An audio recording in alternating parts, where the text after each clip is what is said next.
Buenas tardes. Buenas tardes. Vamos a tener unos minutos a que se terminen de cargar mis presentaciones.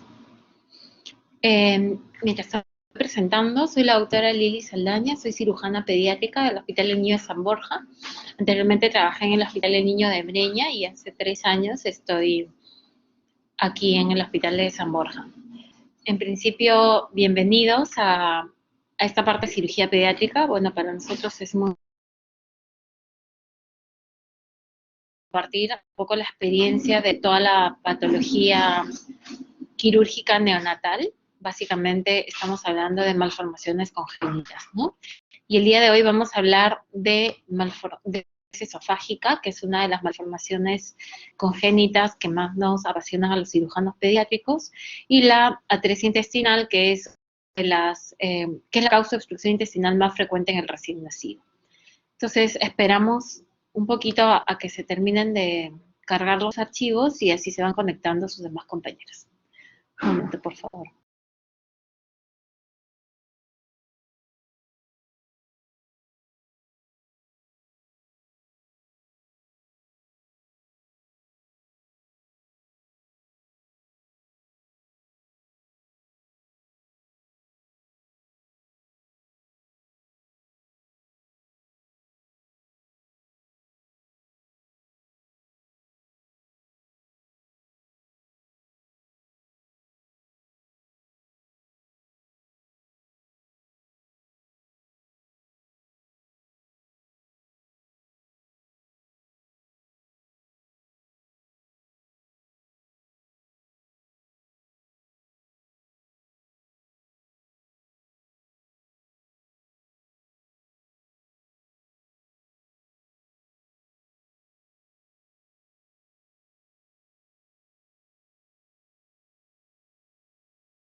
Muy bien, entonces vamos a empezar a hablar un poco de la atresia esofágica. Nosotros cuando hablamos de cualquier malformación congénita, de inicio tenemos que entender que hay una alteración embriológica que hace que estas malformaciones ocurran, ¿no? Y entre las malformaciones congénitas tenemos dos espectros. Uno que son trastornos del desarrollo, o sea, en la formación, en la embriogénesis ocurre algo, y otras anomalías que pueden ocurrir un poco más tarde, después de que todo ya estuvo formado, ¿no? Cuando hablamos de atresia esofágica nos remontamos a la embriogénesis, básicamente nos vamos entre la cuarta y quinta semana de vida intrauterina a la división del esófago.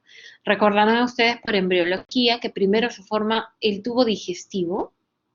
Hay un tubo que se forma primeramente, que es como un remanente digestivo, y alrededor de la cuarta semana empieza a formarse un divertículo respiratorio desde este tubo digestivo.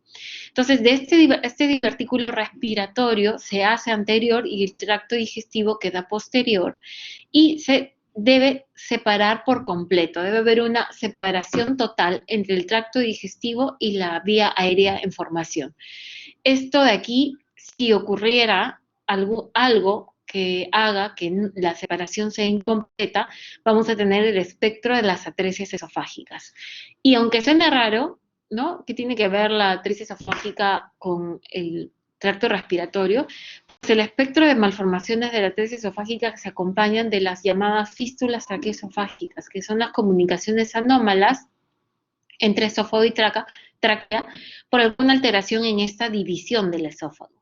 Entonces, cualquier alteración en la división del esófago muy precoz en el embarazo, entre la cuarta y quinta semana de vida, me va a dar la atresia esofágica. Entonces, estamos hablando de una de las anomalías que más precoz se van a producir. Eh, entonces, entendiendo que a este nivel va a haber alguna alteración en la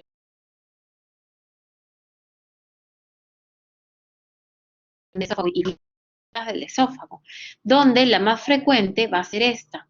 Esta es la atresia esofágica tipo 3 o tipo C, según la clasificación de Gross.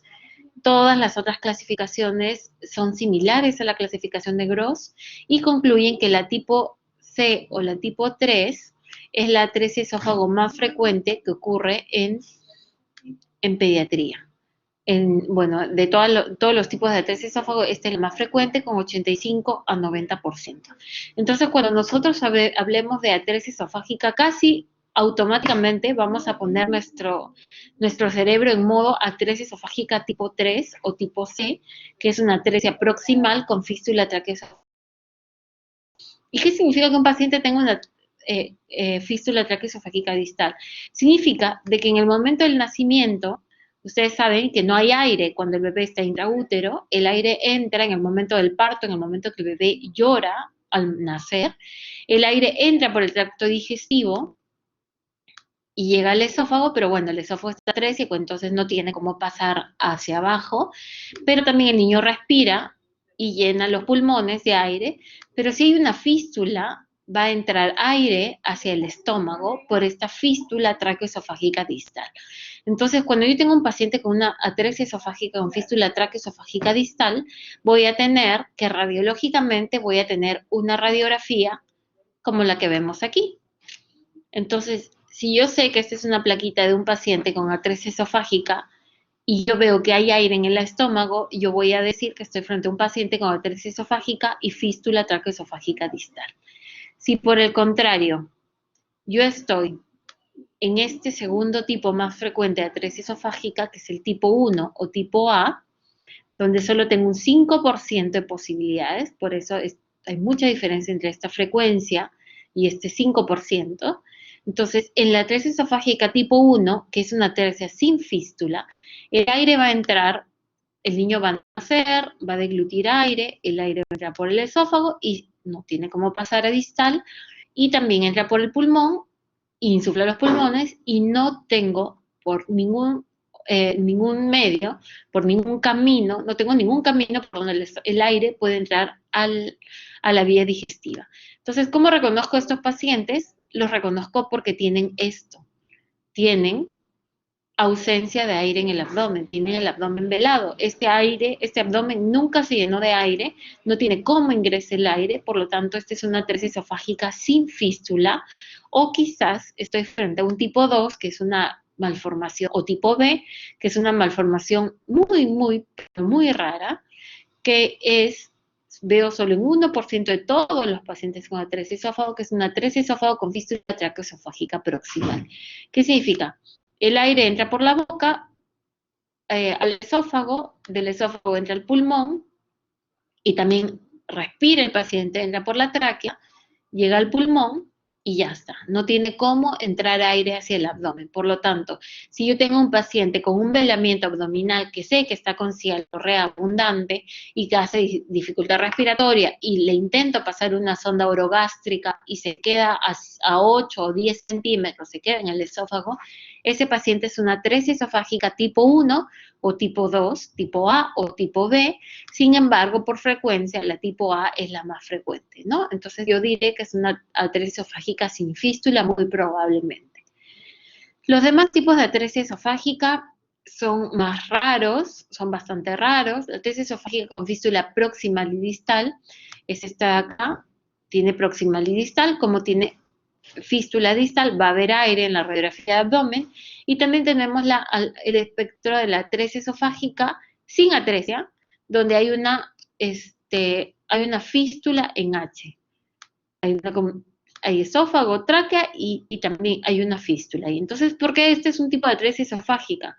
En realidad, todos estos deberían ser tipos de fístulas traqueoesofágicas, porque aquí no hay atresia esofágica, pero sin embargo encontramos que esta clasificación es atresia esofágica, porque es la más frecuente, es la tipo C, y donde hay un 4% de posibilidades que el paciente tenga una fístula en H, como vemos aquí, se forma una H, pero no hay atresia esofágica. Pero eso está englobado en el grupo de las atresias esofágicas, porque es la misma embriología de todas estas malformaciones. Entonces, vamos a ponernos en modo atresia esofágica con fístula traqueoesofágica distal, que es la tipo 3, que es la más frecuente, ¿no? Como le digo, como digo siempre en los grupos de práctica, tenemos que pensar siempre en los más frecuentes. Entonces, a ver, para ver si alguno de ustedes me estuvo prestando atención. A ver, Ginette Peña, ¿qué tipo de atresia esofágica tengo en esta primera radiografía?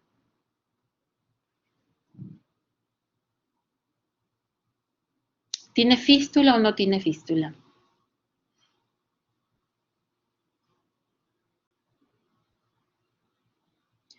A ver, Corín Pereira.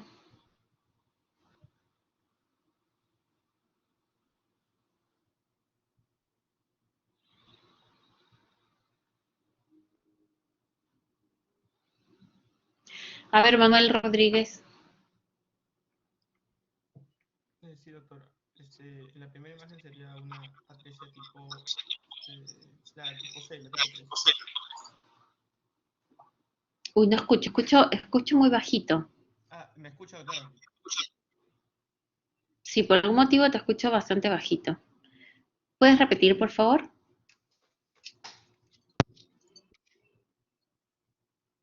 Mi presunción sería Sí. que sería una atresia tipo C o 3. Corín, ¿querías decir algo?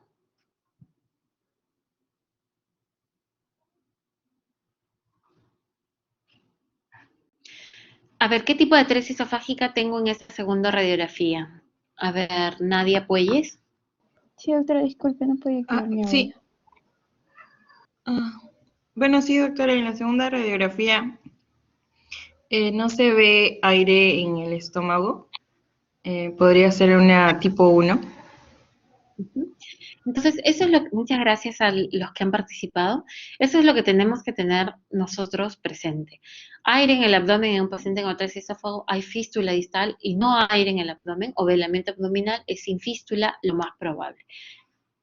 Entonces aquí tenemos un paciente con una atresia esofágica tipo 1, sin fístula, donde lo que nosotros entendemos es que la distancia entre ambos cabos es muy amplia. Y para eso hemos hecho una medición de ambos cabos. Pasamos una sonda por arriba, una sonda por abajo y medimos cuánta distancia hay. Entonces aquí nosotros vamos a empezar a manejar el término de gap. Gap en inglés o brecha significa la distancia que hay entre los dos cabos esofágicos. ¿Y por qué es importante la distancia entre los dos cabos esofágicos? Porque el objetivo de mi cirugía va a ser la anastomosis esofágica. Yo quiero volver a que mi paciente sea normal, ¿no? Bueno, a que mi paciente sea como un niño normal, que tenga continuidad esofágica. Entonces, esto lo logro anastomosando cabo proximal con cabo distal. Entonces, si yo tengo una diferencia de calibre mayor de 3 centímetros, yo estoy frente a un espectro que le llamo un long gap. Y el long gap es una atresia esófago que difícilmente voy a poder operar en un solo tiempo quirúrgico. Entonces, si yo tengo una diferencia entre ambos cabos o un gap menor de 3, probablemente yo voy a tener la posibilidad de hacer una anastomosis esofágica sin tensión y mi paciente va a ir muy bien. Pero si el gap es muy amplio, mi anastomosis puede quedar tensa y puede correr el riesgo de que al momento de hacerla se suelten todos los puntos y haga una deficiencia de anastomosis con una mediastinitis eh, que pone en riesgo la vida del paciente. Entonces aquí les voy a presentar otro paciente. Este es un paciente neonato que operamos de una atresia esofágica tipo 1. Hicimos una técnica que es un poco novedosa, que es ingresamos para elongar los cabos esofágicos para tratar de acercarlos sin anastomosarlas en un primer tiempo. Y en un segundo tiempo logramos la anastomosis. Y eso que ustedes están viendo aquí es contraste que le damos por la boca y vemos que hay continuidad de boca hasta estómago. Entonces, esta es una técnica un poco novedosa que usamos en las atresia esófago de long gap, de brecha amplia, para lograr nuestro objetivo que es anastomosar y preservar el esófago nativo. Aquí tenemos un paciente, no sé si alguno de ustedes me puede decir qué anomalía tiene este paciente. Es un paciente con atresia esofágica. A ver, Chasca, ¿qué te llama la atención en la radiografía de este paciente? ¿Algo que te llame la atención?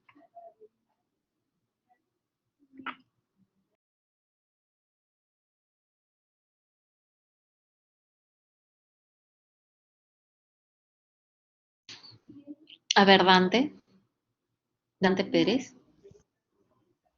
Sí, pero buenos días, buenas tardes. Parece que hay aire en el abdominal, ¿no? Lo cual me indicaría una presencia, una fístula. Muy bien. ¿Es una atresia esofágica? Bueno, aquí yo veo la burbuja aérea proximal. Por aquí esta plaquita no está muy buena, pero veo una dilatación de la cámara gástrica. Veo que hay aire en el abdomen, tiene una fístula distal, pero además tengo esto. No sé si alguien quiere decirme qué es esto. Doctora, ¿puede ser un megacolon? Pareciera que será más grande de lo normal. No es un megacolon, ¿no? El megacolon, como es colon, tendría que tener mucha distensión de asas, de muchas asas, ¿no? Se verían varias burbujitas. Aquí tengo un signo de doble burbuja. No sé si alguien sabe lo que significa.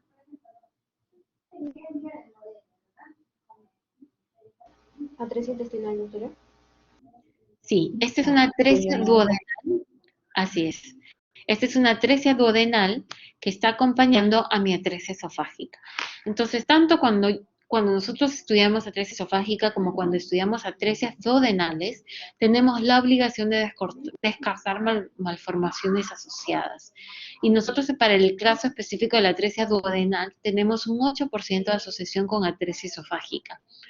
Entonces, es posible que nuestro paciente con atresia esofágica se asocie a otras anomalías, entre ellas la atresia duodenal. Entonces, aquí nosotros hablamos de una asociación que es más común que la atresia duodenal, que es la asociación Bacter. De repente ustedes en su libro o en su práctica ya revisaron un poquito de esta asociación. La asociación Bacter es un espectro de anomalías que continuamente acompañan al paciente con atresia esófago. O sea, hay un grupo de anomalías que hay un grupo de pacientes que siempre van a tener anomalías vertebrales, de aquí viene la B, anales, ano imperforado, cardíacas, son cardiopatías de todo tipo, traqueales, que se refiere a la fístula traqueoesofágica, esofágicas, que es la atresia esofágica, renales y LIMS de extremidades. Entonces, por ejemplo, nosotros en este momento tenemos un paciente ya operado hace como 3 semanas, de una atresia esofágica que tiene ano imperforado, que tiene hemivértebras, que tiene un CID con un CIA, que tiene fístula traqueoesofágica en atresia esófago, que, bueno, no tiene un problema renal que hayamos evidenciado en este momento, y tiene anomalías de los dedos y del radio. Entonces, esta es una asociación Bacter. Y como se vio de que esto se repetía en muchos pacientes, ya hay un síndrome que es llamado el síndrome de Bacter, donde cuando tenemos un bebé con un par de estas cosas ya pueden ser considerados síndrome de Bacter. Entonces, esta asociación es bastante frecuente y yo cuando tengo un paciente con atresia esofágico tengo que hacerle todos los estudios. Tengo que hacerle ecocardiografía, tengo que hacerle ecografía renal, tengo que hacerle el llamado bebegrama, que es un babygrama. Babygram es un bebegrama, es una radiografía de cuerpo completo para ver que no haya asociaciones musculoesqueléticas. Entonces, ya para hablar un poquito del manejo multidisciplinario, el manejo de la atresia esofágica es multidisciplinario, donde el cirujano es un eslabón más. Probablemente un eslabón muy importante, una parte muy importante de la cadena, pero que tanto el preoperatorio como el postoperatorio me van a determinar el pronóstico de mi paciente con atresia esofágica.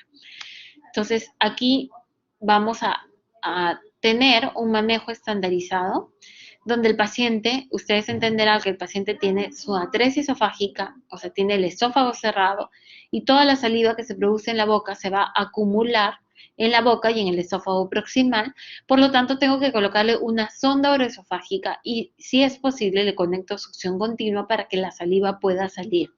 Porque si la saliva se acumula, la saliva se va a pasar por continuidad al tracto respiratorio y el paciente se va a aspirar.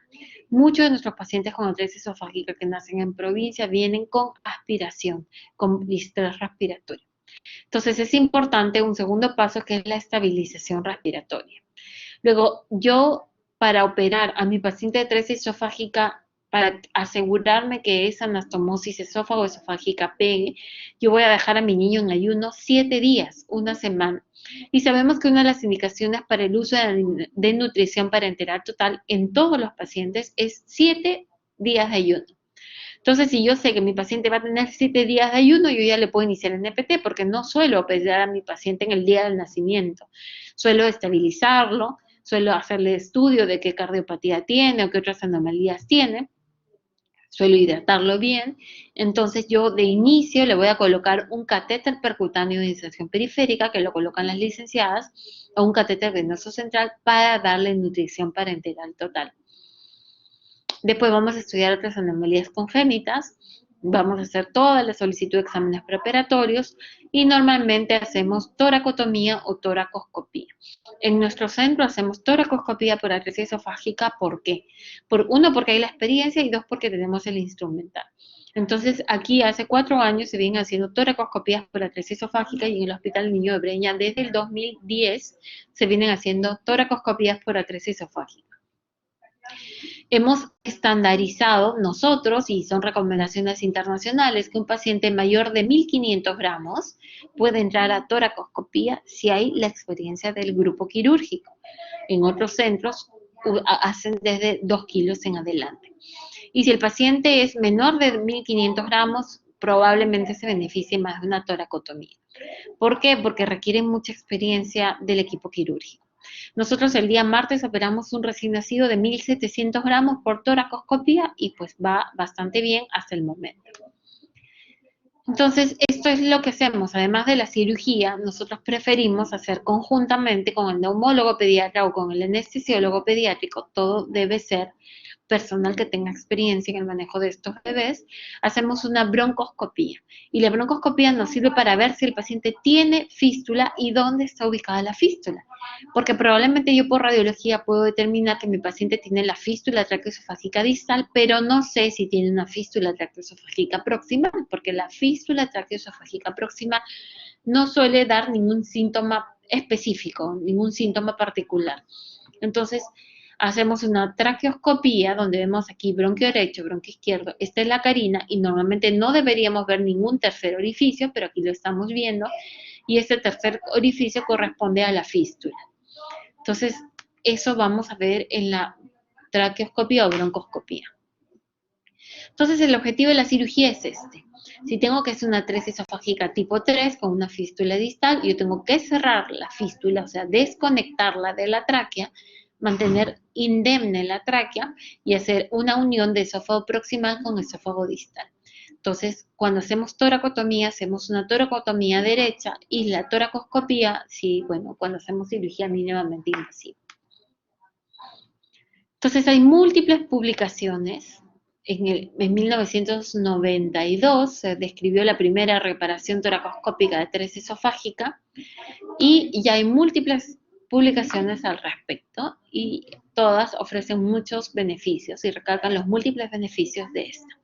Entonces, una parte importante es posicionar al paciente. El paciente lo posicionamos en un decúbito lateral modificado, ¿no? Un decúbito lateral para cirugía abierta, el paciente estaría totalmente lateralizado y no está totalmente lateralizado, más bien está a unos 45 grados. Y estos 45 grados permiten que el pulmón, por gravedad, caiga y nosotros podamos trabajar hacia atrás. Miren, esto es la columna. Y ese es un reparo anatómico muy importante, que es la vena ácigos. Esta es la vena ácigos, que es un reparo muy importante. Usamos 3 puertos, usualmente triangulamos, el esófago queda por aquí y nosotros trabajamos de manera triangulada. Más o menos hace un triángulo. Y aquí estoy yo en el otro hospital operando un bebé de atresia esofágica hace varios años. Entonces ahora, para que esto sea más interesante, vamos a compartir pantalla y les voy a presentar un video con atresia esofágica. Es un video bastante corto, es un video mío que presenté en una exposición hace varios años. Entonces miren, entro yo a la cavidad, encuentro aquí la columna, aquí el pulmón anterior, esta es la vena ácigo, la sección, ¿no? Y por debajo del ácigo yo voy a identificar el nervio vago. Miren, este es el vago cabalga sobre el esófago distal, lo lateraliza para poder trabajar en la fístula y no lesionarlo, y aquí encuentro la fístula. Esto de aquí que estoy levantando y que estoy disecando en las estructuras adyacentes es la fístula traqueoesofágica distal. Y vean que tiene una forma angulada, porque si continuara con el esófago, continuara hacia aquí arriba, este es el esófago proximal, aquí detrás del porta, continuara, y aquí más bien vemos que se angula hacia adelante. Entonces nosotros ligamos la fístula y la seccionamos, aquí ya la seccionamos, pedimos al anestesiólogo que empuje la sonda que tiene en la boca, y una vez que la empuje, vamos a disecar el esófago proximal. Y miren, aquí el esófago proximal es un esófago dilatado, grueso, paredes gruesas. Estas paredes son musculares y están hipertróficas porque los 7, 8 meses del embarazo han estado tratando de empujar el líquido amniótico hacia el intestino o hacia el estómago y no han podido. Entonces en esa lucha se han hipertrofiado las paredes y vamos a colocar puntos totales, esófago proximal a esófago distal, donde es importante tomar la mucosa, que es esto blanco nacarado que vemos al centro. Estos puntos son circunferenciales. Es importante, mientras voy avanzando, pasar una sonda transanastomótica que va de esófago proximal a esófago distal y que debe terminar en el estómago y me va a servir después para alimentar al paciente. Además, me sirve en cirugía para tutorizar lo que estoy haciendo. Entonces, miren, vamos poniendo puntos concéntricos hasta terminar mi anastomosis. Normalmente dejamos un dren torácico que si alguno de estos puntos se suelta, se desgarra el tejido, estos puntos, vamos a ver saliva por el dren que vamos a dejar. Aquí vamos a colocar el dren ahorita. Entonces, si alguno de estos puntos se suelta, vamos a ver entre el tercer y quinto día, que es el día máximo de presentación de las dehiscencias, vamos a ver que sale saliva por el dren torácico. Por lo tanto, mi paciente en 7 días no va a poder comer. Este es el dren torácico. Entonces ya entendemos lo que es una fístula traqueoesofágica distal y una anastomosis esofágica. Entonces, este es el objetivo de mi cirugía, ¿no? Restablecer la continuidad esofágica. Entonces vamos a regresar. Esto es lo que he hecho en mi operación. Cerrado la fístula y he preservado la continuidad esofágica. Entonces, al 7º día, si no veo que sale saliva por el dren torácico, yo le retiro el dren torácico y aquí vemos la imagen estética muy bonita después de una cirugía toracoscópica donde puse 3 puertos. Aquí acabo de retirar los apósitos. Esto en el tiempo prácticamente se borra. Al 7º día pasamos contraste por la boca y hacemos este llamado esofagograma para ver la continuidad esofágica.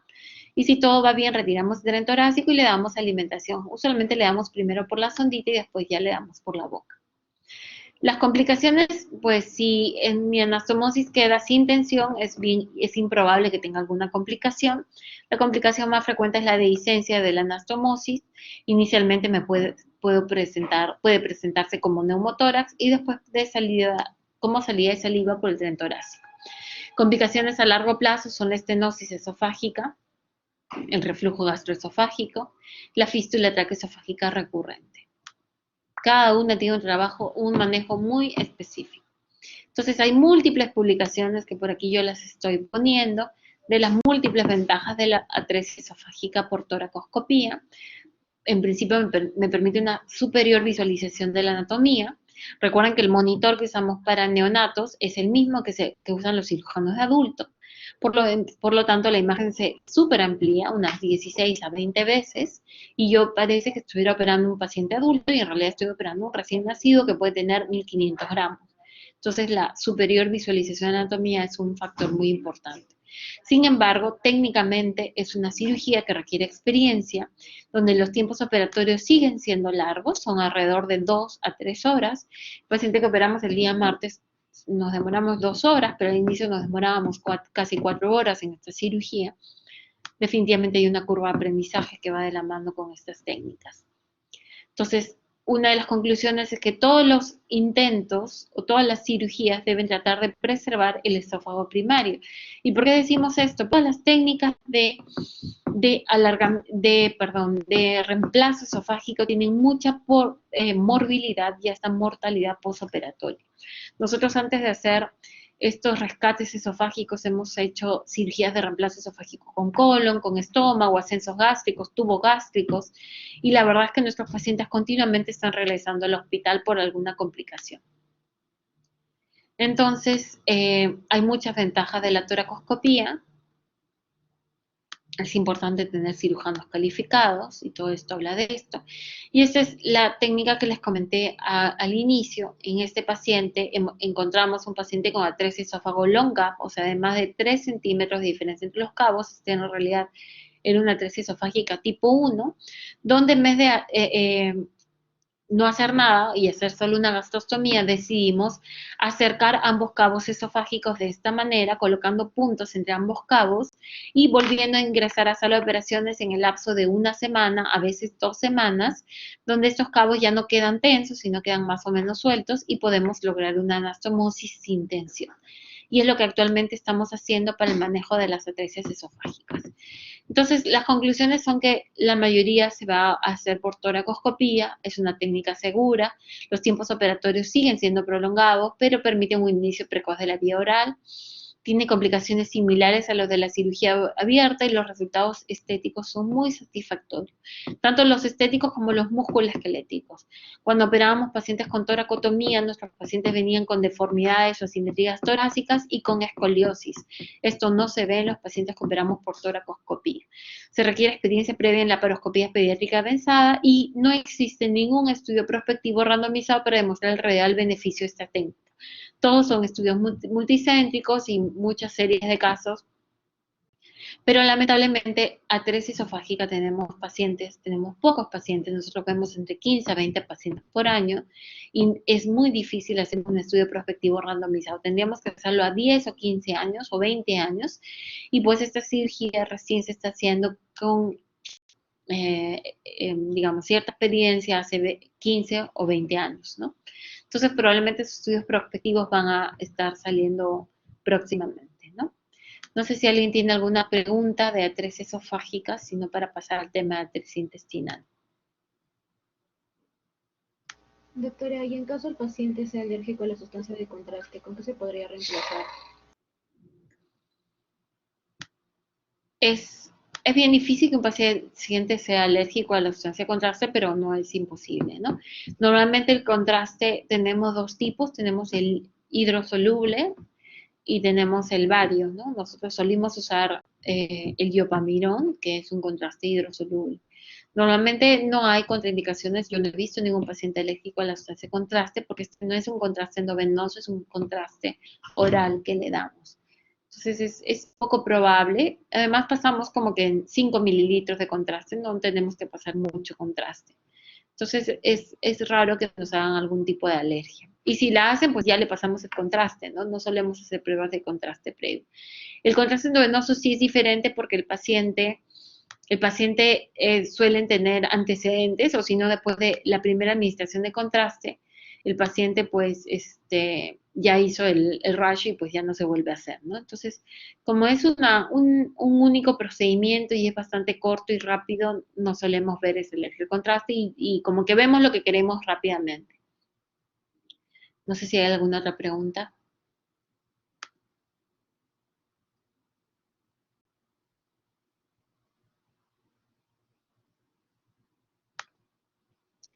Si vamos teniendo alguna duda, podemos irla poniendo por el chat. Vamos a ir hablando un poquito de atresia intestinal. Un minuto con el teléfono hasta que suene a cerrar.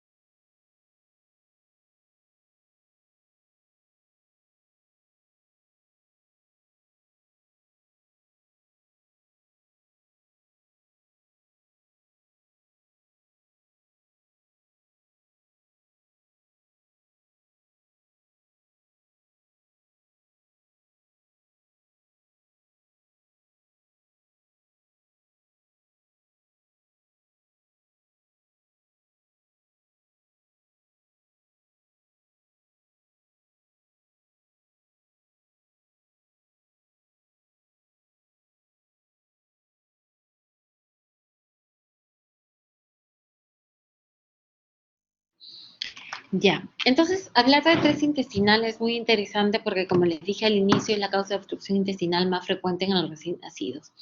Y realmente la atresia intestinal, bueno, tiene su fisiopatología propia, embriológica, pero cada tipo de atresia tiene una manera de resolución un poco diferente. Entonces, cuando hablamos de una obstrucción de un tubo, es lo mismo que hablemos de una cañería de gafitería, ¿no? Nosotros tenemos una obstrucción y entendemos que todo lo que viene proximal se va a acumular y hasta va a regresar, ¿no? En el tracto gastrointestinal, si tenemos una zona obstruida, todo lo proximal se va a acumular también y el paciente va a vomitar, ¿no? O va a tener residuo por la sonda que le podamos poner. Pero la diferencia es que no es un tubo rígido, el tubo gastrointestinal no es un tubo rígido, es un tubo flexible, más bien como este, y por lo tanto toda la zona proximal se va a dilatar si es que yo sigo introduciéndole cosas, ¿no? Se va a dilatar, pero no solo se queda aquí como el balón.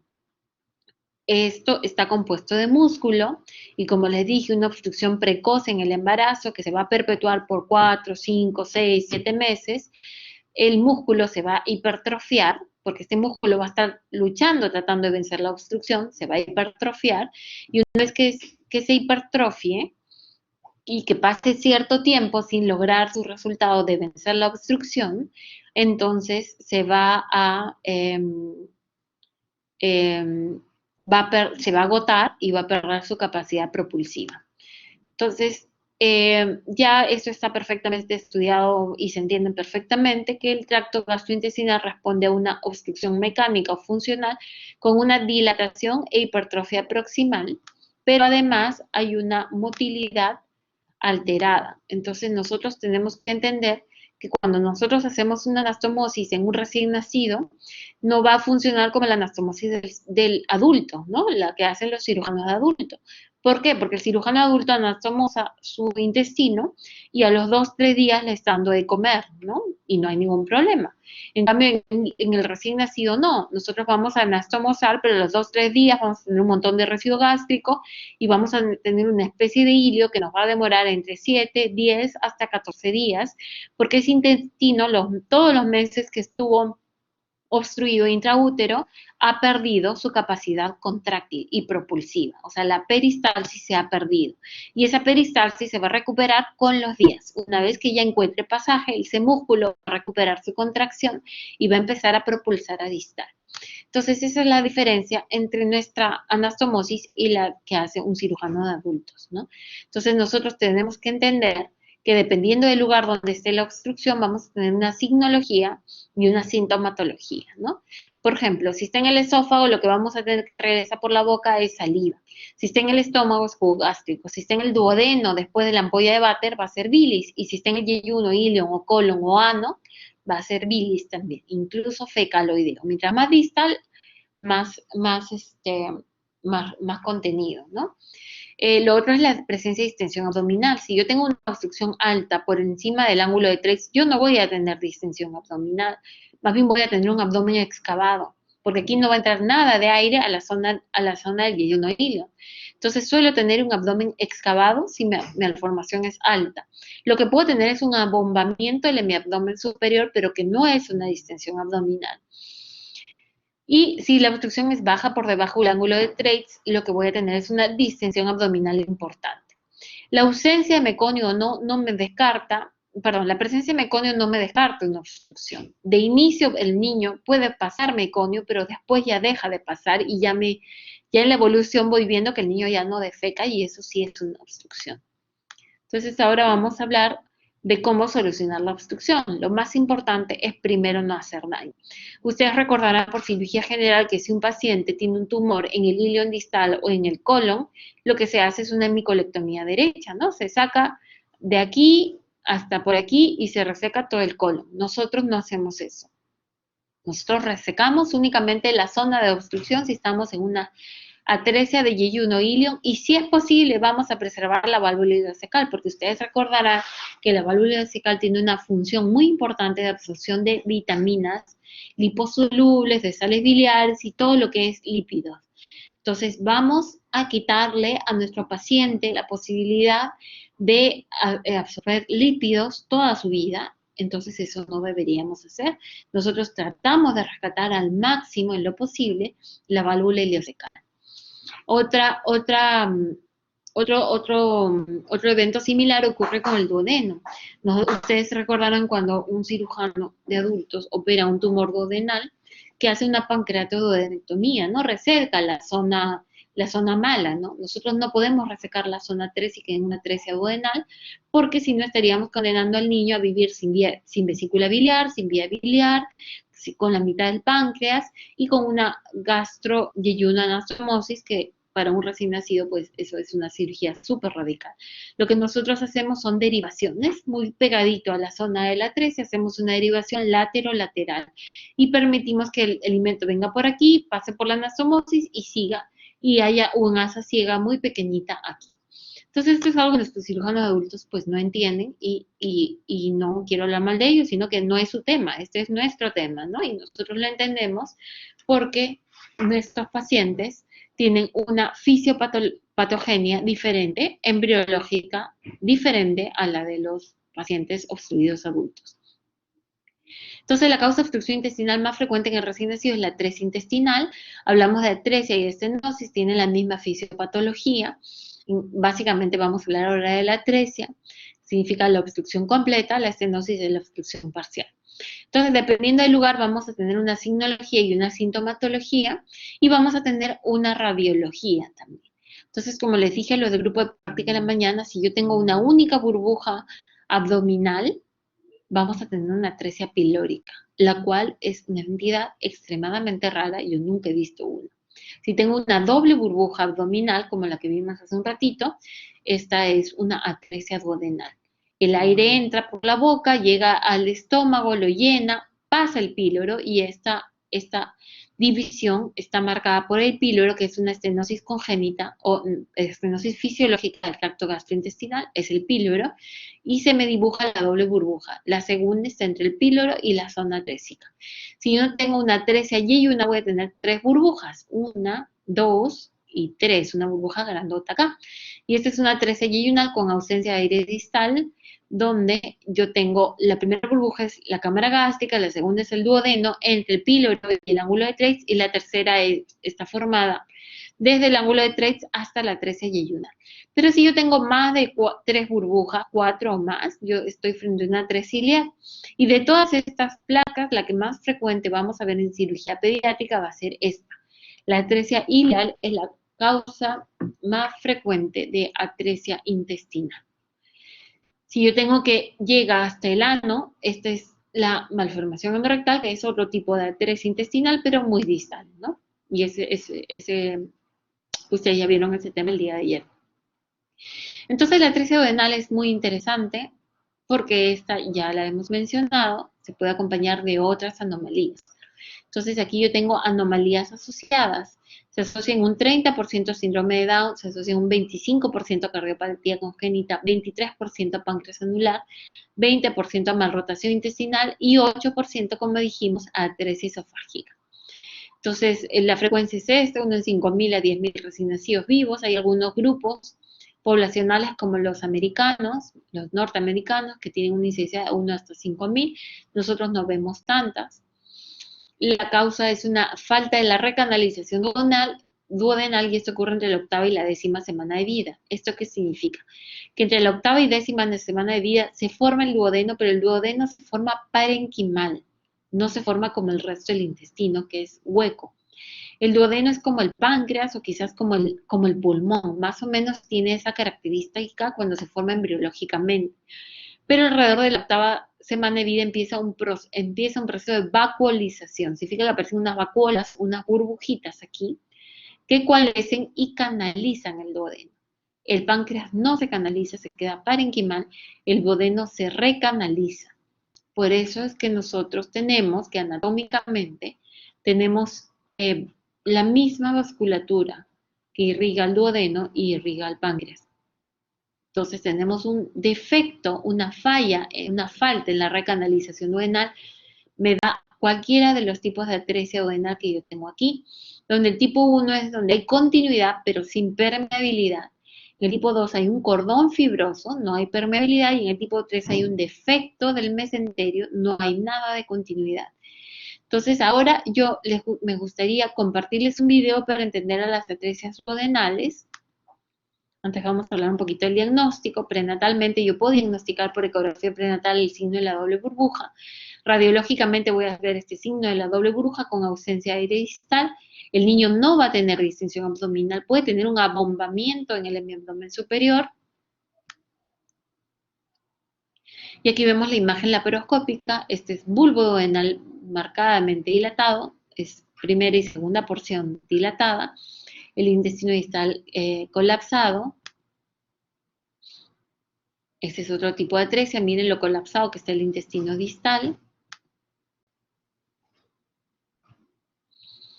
Y lo que hacemos es una cirugía, como les dije, es un bypass, bypaseamos la zona de la obstrucción y hacemos una anastomosis lateral. Podemos hacerla por cirugía abierta, como vimos en la foto anterior, en esta, o podemos hacer laparoscópica, como les voy a compartir en este vídeo. La cirugía es la misma, ¿no? Hacemos una anastomosis lateral.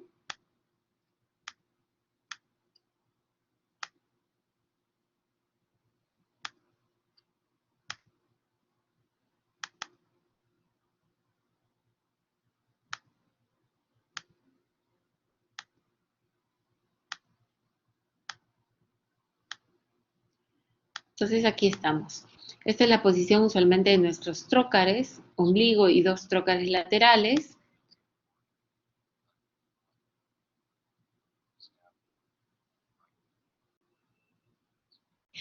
Aquí estamos, entramos a la cavidad abdominal, este es un recién nacido de 2 kilos y algo, y encontramos esto que es el duodeno severamente dilatado. Aquí vemos el colon pegado por estas bandas que son las famosas bandas de Ladd, que unen a la vesícula, al duodeno y al colon. Este es colon transverso. A veces puede ser el ciego, incluso por cuando estos pacientes están mal rotados. Cuando vemos estas bandas, casi siempre tenemos una malrotación intestinal. Entonces, tenemos que liberar estas bandas y hacer una especie de maniobra de Kocher para que se exponga el duodeno. Entonces, liberamos aquí, miren lo severamente dilatado de esto. Entonces, de ahí nos ponemos a buscar el duodeno. Vamos a ver, vamos a dejarlo correr. Este es un video del doctor Steven Rothenberg, que es uno de los pioneros en cirugía laparoscópica y toracoscópica. Entonces, una vez que liberamos esta banda, nos ponemos a buscar el duodeno y lo encontramos aquí. Miren aquí. Miren que colapsado está el intestino distal, nunca entró aire por aquí. Y ahí está la atresia. Esta es la atresia. Duodeno proximal, duodeno distal, no hay continuidad. Esta es una tipo C o tipo 3. No hay continuidad, esto está colapsado y aquí incluso vemos el páncreas. Entonces aquí vamos a ver la diferencia de calibre, si tengo que hacer una anastomosis entre esto y esto, ¿no? Entonces aquí vamos a adelantar un poquito. Aquí se están haciendo las duodenotomías, la proximal, que es, miren aquí las paredes son hipertróficas, están bien engrosadas, en cambio las distales son paredes muy delgaditas. En pediatría, en neonatología podemos hacer esto, pasar los puntos percutáneamente. Y vamos a anclar ambos cabos. Este es el duodeno proximal, dilatado, de paredes hipertróficas. Estamos haciendo el punto del ángulo.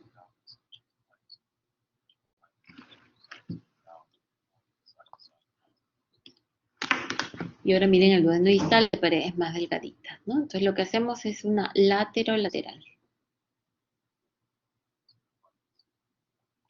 Ahí se juntan ambos extremos. Este punto me sirve de reparo. Y después pasamos a otro punto que va a unir tanto cabo proximal como cabo distal.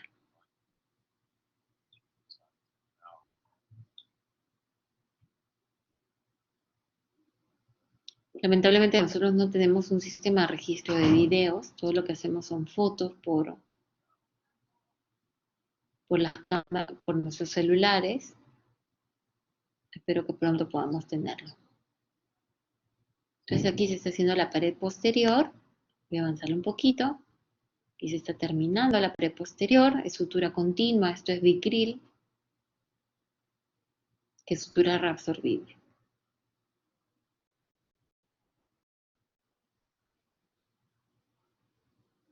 y casi se termina la pared posterior, y después se va a la pared anterior. Aquí se está haciendo la pared anterior para terminar la anastomosis lateral.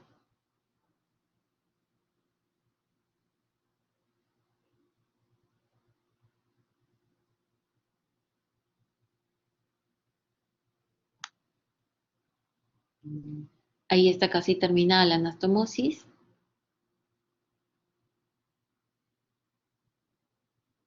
Ahí está, ¿no? Entonces aquí va a venir el contenido gástrico de aquí a aquí. Esto va a demorar en propulsar. De inicio voy a tener que mi paciente tiene residuo gástrico importante porque le suelo dejar una sonda en el estómago, una sonda orogástrica. Y entonces cuando mi residuo gástrico sea menor de 15, yo puedo iniciar alimentación oral. Entonces volvemos a nuestra presentación.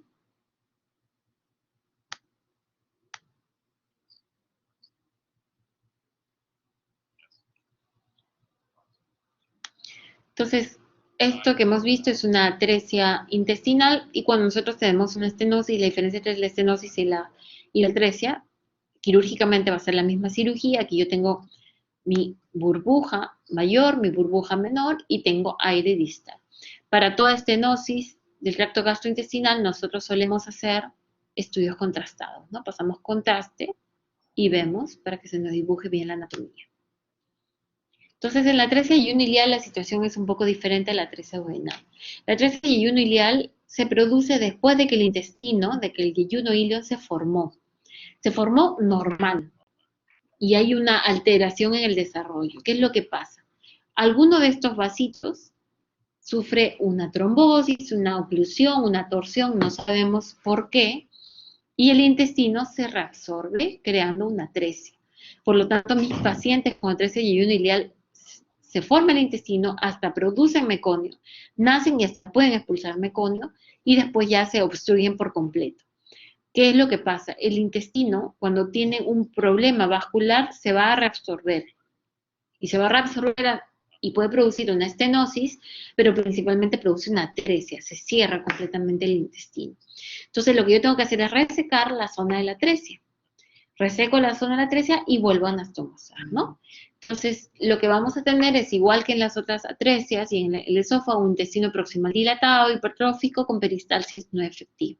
Tenemos varios tipos. La tipo 1, igual que la duodenal, hay continuidad sin permeabilidad. En la tipo 2 hay un cordón fibroso y en la tipo 3 hay un defecto mesentérico en B. La tipo 3 puedo tener una 3A, que es así como la vemos, un defecto simple, y la tipo 3B, donde hay un defecto que le llamamos en cáscara de manzana. Distalmente toma la apariencia de cáscara de manzana, como una manzana pelada, y pues yo siempre tengo que ver que no haya otras atresias, porque hay un tipo 4, que es la de atresias múltiples, que es esta, que las atresias múltiples tengo que buscarlas, porque de repente yo hago una anastomosis aquí, si tengo una atresia distal, pues va a volar esa anastomosis, ¿no? Siempre que tengo que buscar otras atresias.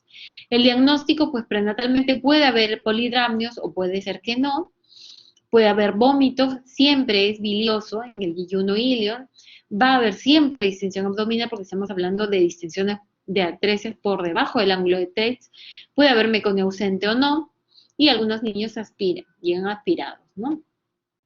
Radiológicamente, si yo tengo 3 burbujas, estoy frente a una atresia yeyunal, y si tengo más de 3, estoy frente a una atresia ileal. El tratamiento es la resección y la anastomosis, ¿no? Aquí tenemos los tipos. Vemos aquí que hay un cordoncito muy pequeñito y aquí hay un defecto en B. Esta es la 3A. Entonces, el objetivo es lograr la anastomosis, pero si este es un tipo 1, miren, esto está súper dilatado y esto está súper colapsado. ¿Cómo anastomosar esto y el otro? Puedo hacer dos técnicas, una es haciendo un tapering, que es como creo como un embudo aquí. Lo podemos hacer con sutura manual o mecánica y hago una anastomosis término-terminal. Generalmente hacemos esto, ¿no? Nuestro paciente está en ayuno por 10 a 14 días, solemos dejarlo con una sonda orogástrica, cuando el residuo es menor de 15, ya nosotros podemos intentar empezar vía oral a volumen bajito. Le damos de todas maneras nutrición parenteral por un catéter percutáneo de incidencia periférica o una vía central.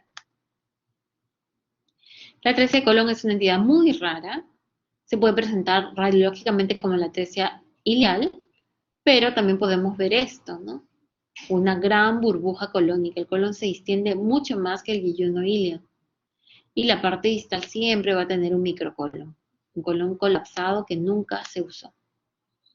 Entonces recuerden que lo más importante para el tratamiento de las atresias guillono-ileales es solucionar la obstrucción de la manera por la cual mi paciente vaya a tener la mayor funcionalidad posible. Estos pacientes van a vivir 80 o 90 años o más y tienen que hacer una vida normal, tienen que tener una calidad de vida normal. Por eso es muy importante tomar buenas decisiones en cirugía pediátrica. Entonces, no sé si alguien tiene alguna pregunta de atresia esofágica o atresia intestinal.